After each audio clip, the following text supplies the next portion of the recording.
There's a lot of injustice in the world right now, and I've never thought of my dad as an activist, but he's taken his experiences, including a lot of trauma, and he has formed them into a soldier of kindness to everyone he meets. I dare any one of you who know him to challenge me on that.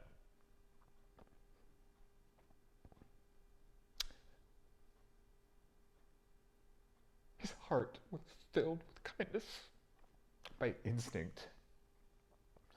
And it was that kindness that made him a special ed teacher.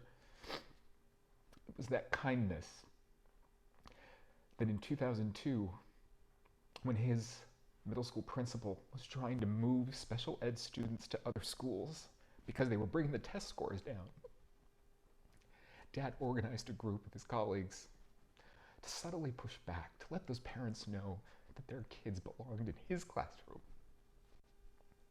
So I'm going to read you this letter. Dear Principal, I'm going to leave the name out. Dear Principal, I want to commend a few of your colleagues. You have an extraordinary team, particularly in your special ed department. Connie, Justice, Bill, and their leader, Bob Lamont. Recently,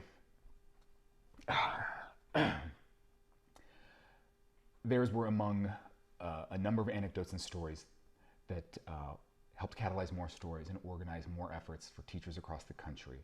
And it was these stories, including a story from Bob Lamont,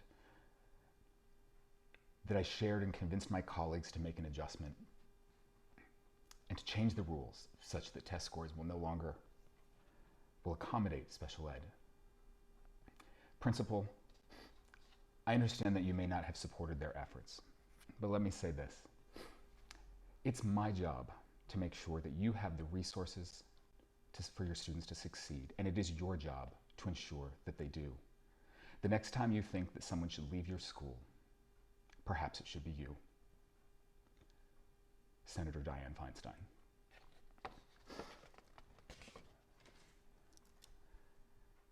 Out of acts of kindness, my dad helped change rules for special ed kids across the country, and he would never, ever admit that he had anything to do with that other than caring for a kid in his class.